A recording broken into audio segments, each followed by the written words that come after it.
बेटा बोलो पायल पाले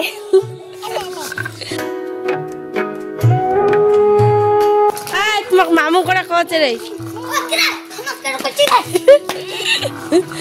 আয় আয় আয়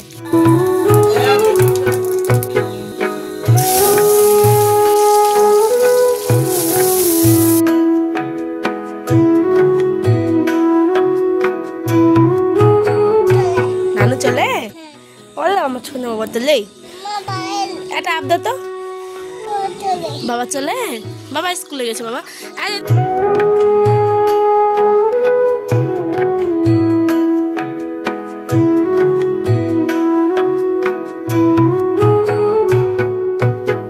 দেখ ওই বাড়ির ছেলেটা কিংবা লোকটা এটা তো চাকরি করে তারপরেও বাড়ি ঘরের হাল দেখছিস ভাবারও বাইরে কি বলবো বলুন তো এদেরকে কিছু বলাই যায় না সত্যি কথা বলতে মানুষকে নিয়ে যে এত চিন্তা ভাবনা সাথে চুলকানি কথাবার্তা তার জীবনেও শেষ হবার নয় এটা মানে অতীতেও হয়ে এসেছে এখনো হবে আর ভবিষ্যতেও চলবে আসলে হচ্ছে ব্যাপারটা এরম মানুষের ভালো মানুষ কিন্তু দেখতে পারে না তাই উপর আল্লাহ এমনটাই করে যে বেশি বেড়ে যায় ঠিক তাকে সময় মতো নিচেও নামিয়ে দেয় আমার কথা না আমার চোখের সামনে যেগুলো আমি হয়ে যেতে দেখেছি দিনের পর দিন এগুলো হচ্ছে তারই কথা সেই গল্পটা একটা অন্যদিন শেয়ার করব আজ আসি একটা অন্য গল্পে দেখুন মানুষের কত চিন্তা ভাবনা খারাপ হতে পারে বলুন তো আমার শ্বশুরবাড়ি কেমন এই নিয়ে মানুষ আবার গবেষণায় বসেছে আমি ভেবে অবাক হয়ে যাই তাদের হাতে এত সময় হায় রে হায় একটু ওই সময়টা যদি আমি পেতাম তাহলে হয়তো নিজের কোনো অন্য কাজে লাগাতাম তো যাই হোক কী করা যাবে তারা আমাদের ভালোবাসে বলেই হয়তো আলোচনা করে আমার শ্বশুরবাড়িটা যেমনটাই হোক না কেন ছেলেটা চাকরি করুক কিংবা বেকার থাকুক যা ইচ্ছা তাই হোক মানুষ কিছু কিছু আছে যারা হয়তো রাজপ্রাসাদে থাকে আর নিজেদের রাজপ্রাসাদের রাজা মনে করে আরে বাবা সেই রাজা কোন সময় যে কোন দিন বলাটা বড় বড় রাজা কত ফকির হয়ে যায় ঠিক তেমন দেখুন আমি কাউকে কিন্তু কোনো কিছু মানে বলছি না ঠিক আছে এটা আমার কিছু কিছু মানুষের উদ্দেশ্যে বলা যেগুলো মানুষ এই ব্লগটা দেখে ঠিক তাদেরকেই উদ্দেশ্য করে কিন্তু বলা আর সেটা অবশ্যই আমার গ্রামেরই কিছু হবে হ্যাঁ তো আমি প্রত্যেকটা আমার পরিবারের সদস্যকে কিন্তু কোনোভাবে অপমান করছি না কিন্তু কোনো মানুষকে ছোটোভাবে কথা বলাটাও কিন্তু ঠিক না আমাদের বাড়ি ঘরে কত কত কাদা ভর্তি টিনের ঘর ফুটো হাবি জাবি এত কিছু নিয়ে তারা শেষ অবধি ব্লগটা দেখে আবার সমালোচনা করে এটা আমার কাছে তো বিশাল বড় একটা পাওয়া আমাকে নিয়ে যেমন চর্চা করলে আমার ভালোই লাগে কিন্তু কিছু কিছু কথা মানে আমাকে বলুক আমার কোনো যায় আসে না কিন্তু পরিবার তারপরে যখন আপনজনদের মানে কি বলবো বলুন খারাপভাবে কথা বলে তখন একটু তো মানে বলতেই হয় তো আমার ক্ষেত্রেও ঠিক তেমনটাই আমার কোনো পরিবারের লোকজনকে কেউ যদি অপমান করে আমি যতক্ষণ না তার উত্তরটা দিই আমার শান্তি হয় না আমার শ্বশুরবাড়িতে কত কাদা ভর্তি কত কি না কি সেটা আমি বুঝে নেব তাই কি না আপনারা রাজপ্রাসাদে আছেন থাকুন না রে বাবা এই বাড়িটা আমি বহু ভিডিওতে বলেছি যে আমার শ্বশুরমশাইয়ের তৈরি ঠিক আছে আমরা যখন কোনো কিছু করব তখন আপনাদের সাথে যদি আমরা ভালো থাকি সুস্থ থাকি পুরোটাই শেয়ার করব ঠিক আছে আমরা এখনও আমাদের বাড়ির প্রত্যেকেই আর কি কেউ এখনও কোনোভাবে নিজের যে তৈরি সেটা জিনিস করেনি মানে নিজের তৈরি যে বাড়িঘর সেটা কিন্তু কেউ করেনি ঠিক আছে আর এর আগে অনেক ভিডিওতে বলেছি যে একটা আমরা বাড়ির জায়গা দেখতে গেছিলাম একটা কেন আমাদের অনেকগুলো আমি অহংকার করছি না ঠিক আছে কিন্তু অনেকগুলো জায়গা নেওয়া আছে অলরেডি ভালো ভালো জায়গা কিন্তু আমরা এখনও বাড়িঘর করছি না সেটা একটা পার্সোনাল প্রবলেমের কারণে কি পড়ালার ইচ্ছায় একটু একটু করে যা করতে পেরেছি পুকুর বাগান জমি ক্ষেত তারপর রাস্তার ধারে জমি তাতে কম কি বলুন তো কিন্তু বাড়িঘরটাই কি সব টিনের ঘর হলেও শান্তিতে আছে সুখে আছে এটা মানুষের সহ্যই হয় না যতক্ষণ না মানে প্রত্যেকের জীবনে কিন্তু কিছু কিছু কি বলবো অশান্তি মানে এসব থেকেই থাকে কিন্তু মানুষের এই ধরনের কথাবার্তা আমি তো জীবনে প্রথম শুনলাম যে হ্যাঁ কিসের ঘরে থাকে এটা সেটা আমার এটাই শান্তির ঘর রে ভাই তুই কি বুঝবি আরে যাই হোক এটা আমার কি বলবো বলুন তো আমার হাসি পাচ্ছে আমি তাকে কি যে বলি যাই হোক ওই হয়তো সুস্থ মানসিকতার মানুষই না ঠিক আছে সেই ধরনের এই জন্যই আর কি সেই মানে এই কথাটা বলেছে আপনাদের কি মনে হয় বলুন তো আমি কি কিছু বলে ভুল করলাম আপনাদের কি মনে হয় আপনারা কমেন্টে আমাকে জানাবেন তো আমরা মধ্যবিত্ত বাড়ির টিন হোক কিংবা ছাদ হোক কিংবা টালি হোক যাই হোক না কেন প্রত্যেকেরই তো নিজের ঘর নিজের সংসার শান্তির জায়গা ওইটুকুই তাই না বলুন তো কিছু বলার নেই, ওকে আমি যেটুকু বলার ভিডিওতেই বললাম, ডাইরেক্ট বলারও কোনো দরকার নেই, তার দিকে আমি দেখিই না, ঠিক আছে, এক কথায়। তো যাই হোক, অনেক কিছু বলে ফেললাম।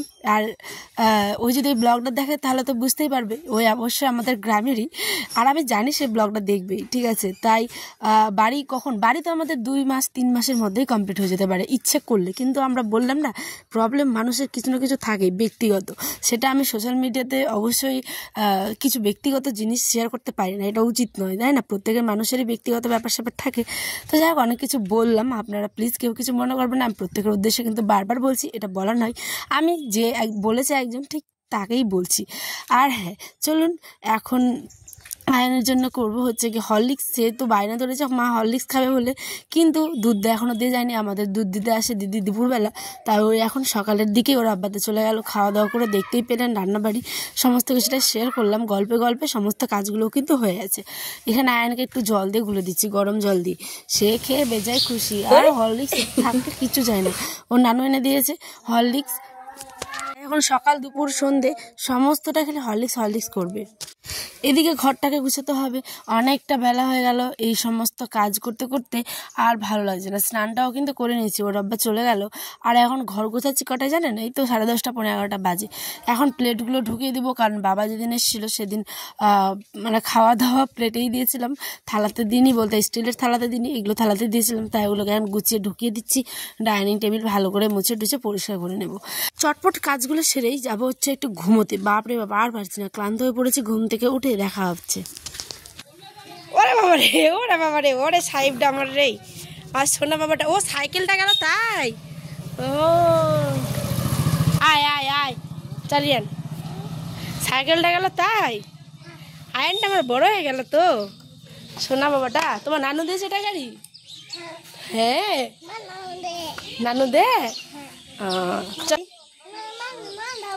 কোথায় যাবে? আর শোনো এদিকে, এটা গাড়ি তোমাকে কে দিয়েছে বলো? নানু। গাড়ি কে দিয়েছে বলো? নানু। নানু চলে? বলো আমার ছোট বাবা তোলে, এটা আবদা তো বেটা, বলো তো পায়েল। নানু বাবা আমাকে দেখো, বলো পায়েল, বলো তো বেটা, বলো পায়েল, বলো আগে পায়েল বলো বেটা। ওকে দিল না কেন চালাতে? বলো তো পালেল পালেল পায়েল বলো। ঘুম আসছে, সাইডে যাও, সাইডে যাও, দৌড়ে সাইডে যাও। ও এটা সাইড, যা ঘুম চলে গেল। এই তো ঘুম থেকে উঠলাম, বেশ 2 ঘন্টা আজ ঘুম দিয়েছি। ঘুম টুম দিয়ে আমি খেলাম মুড়ি, আয়নকে খাওয়ালাম হরলিক্স, তার সাথে দুধ মুড়ি, আর আমি খেলাম হচ্ছে গিয়ে একটু লেবু আর জল। তো চলুন বিকেল টাইমটা এই যে ছেলেকে নিয়ে ঘোরাঘুরি করছি। বাবা বেশি দূরে যাস না, এদিকে আয়। রাত্রেবেলা রুটি করবো না ভাত করবো জানি না, আয়নার বাবাকে ফোন লাগাতে হবে, কী খাবে সেটাই করবো। তো চলুন আমরা এখন হাঁটাহাঁটি করি। হ্যাঁ, একটা কথা শেয়ার করতে তো ভুলে গেছি, ওই যে সকালে আপলোড করতে গেছিলাম ভিডিও সকালবেলা, জানেন আমি আজকে ভিডিও আপলোড করতে গিয়ে মানে বাঁচতে বাঁচতে বেঁচে গেছি বলতে পারেন। সামনের দিক দিয়ে যে এত বড় একটা ডাড়াই সাপ গেল যে কি বলবো। আর বিশেষ করে গর্ভবতী বলছি প্রসূতি মাদের ক্ষেত্রে ডাড়াই সাপ কিন্তু প্রচুর ভয়ঙ্কর একটা জিনিস, ঠিক আছে। আর আমি তো সামনের দিককে মানে পা দিচ্ছিলাম অলরেডি, আর দেখছি এখন যেহেতু আমাদের গ্রামে খেতে আর কি সবসময় জল বৃষ্টি লেগেই থাকে, তাই সাপগুলো বেরিয়ে যায় মানে গর্ত থেকে, গর্তে যেতে জল ঢুকে থাকে, ঠিক সেই কারণে আমি তো পুরো বেঁচে গেছি। আমি তো ভয়ে একদম ওখান থেকে ভিডিও আপলোড আর কি করবো, এক দৌড়ে বাড়ি। তো মানে এটা আমি কাউকে বলিনি, শুধুমাত্র আপনাদের বললাম। আয়নের আমাকে বলেছে টেনশন করবে আর যেতেই দিবে না। আর বাড়িতে নেটওয়ার্কের অবস্থা এত বাজে যে না গেলে পরে হয়ই না, বাইরে আমাকে একটু যেতেই হয়, মাঠের সাইডটা একদম 5G নেটওয়ার্ক পাই আমার, আর বাড়িতে 4G, কি বলুন। তো যাই হোক চলুন, আপনাদের জন্য আমি এইটুকু রিস্ক নিতেও রাজি। তো এখানে আমি রাত্রের খাবারে বানাচ্ছি হচ্ছে আলু আর সয়াবিনের একটা মাখা করে তরকারি, সাথে করব রুটি। তাই 5 ফোড়ন আর কাঁচা লঙ্কা চিড়ে দিলাম হচ্ছে গিয়ে সম্বাস, তারপরে হলুদ লবণ জিরে আদা বাটা পেঁয়াজ রসুন বাটা, এই সমস্ত কিছু দিয়ে একটা কষা করে তরকারি করব, আর করব হচ্ছে গিয়ে রুটি। তো আজ এখানেই দেখাবেন একটি ব্লগে। ভালো থাকবেন, সুস্থ থাকবেন। ব্লগটা কেমন লাগলো জানাবেন।